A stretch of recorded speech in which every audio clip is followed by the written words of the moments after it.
Brad Clark, Game Warden. And how do you spell your first and last name? Bradclark.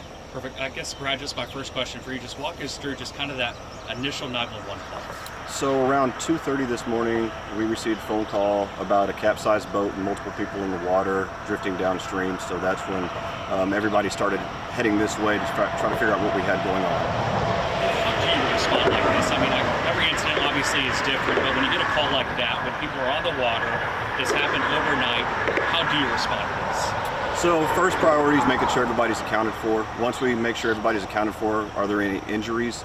And are the exigent circumstances anything emergent that we need to really rush to get to, or is it something that they are secure and safe and we can slow down and take our time and methodically extract them safely? And when you were able to get a hold of the people that were out on the kayaks, I guess, what did they tell you? What did they hit, or what happened? Rushed on water?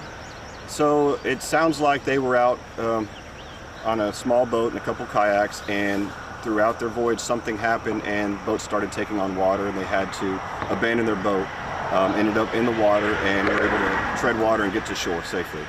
And we were able to talk to two of the individuals. I guess everybody made it out safely? Correct. Any injuries? No injuries, everybody's out safely. When we were talking earlier too, I mean, you have the water overnight and then alligators all kind of mixed together. I mean, when you get a call like that, you expect the worst, you hope everybody's okay, but really, I mean, this could have turned a lot worse too. It could have been a lot worse. This was a best case scenario. Everybody's safe, everybody's accounted for, and it's all we could hope for, really. So, Brad, what, I guess, advice would you give out to people who may not be familiar with East Texas waterways, knowing that there are alligators? Obviously, people want to have a good time and, explore what East Texas has to offer. What advice would you give? These individuals actually did some preparation that helped them out. They had phones in Ziploc bags. We encourage people to make a float plan. If you are going to get on the water, let somebody know that's not with you what your plans are, when you're launching, where you're going to take out, and how to reach you in case there's an emergency. They also had lighters with them. They were able to start a fire that we were able to locate them with a drone and pinpoint their location with a drone to guide our boats in to pick them up on the shore. So they did a lot of things to help themselves out this evening, and we encourage people to have those supplies and be prepared to spend the night, have snacks, have food, water, and a float plan, of course.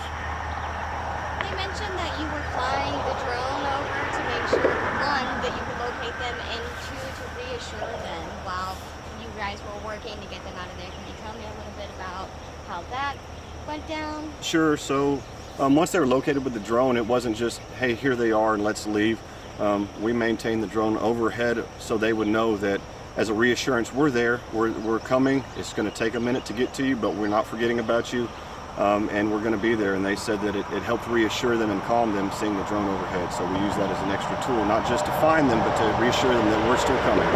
Talk about the challenges, complications, and responding to something like this.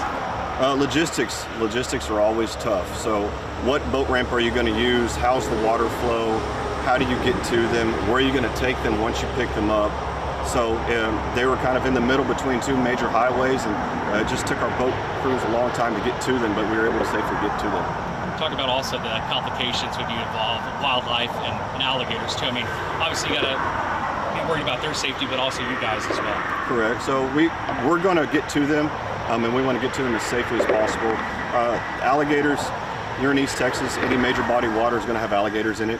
Alligators are going to leave you alone as long as you leave them alone. So they did the right thing. They were making a lot of noise, trying to distract them, scare the alligators away.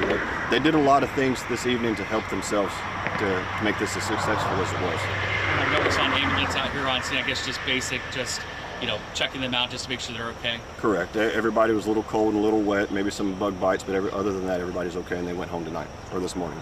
Now, you talked about running into the alligators. They'll leave you alone if you leave them alone. But, in the event that you do get caught up in an alligator, like you said, in the East Texas waterways, what else would you recommend? What should somebody do if they do cross paths with an alligator? Well, first of all, most alligators are going to see you before you see them, and they're going to try to avoid you. But if you do notice one, avoid it and make a lot of noise, and they should respond accordingly and go away, because they don't want to be around people, and people don't want to be around alligators.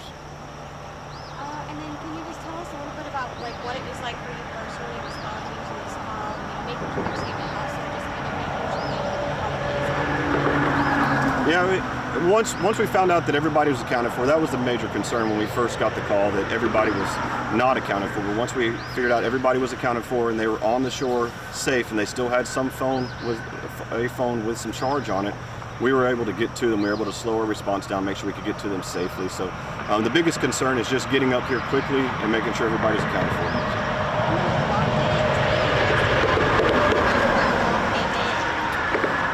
I don't know how long it took us to find them. We were on scene within probably 30, 45 minutes with boats, but getting to them down the river from a boat ramp takes a little time, and it's just the nature of the rivers. And in East Texas, some of these are inaccessible spots, so you have to deal with the logistics of it. Absolutely. Well, I think that's all I've got. If you think of anything I might have missed or anything you'd like to add. I just make sure people create that float plan and they're safe and prepared to stay a little longer than they expect.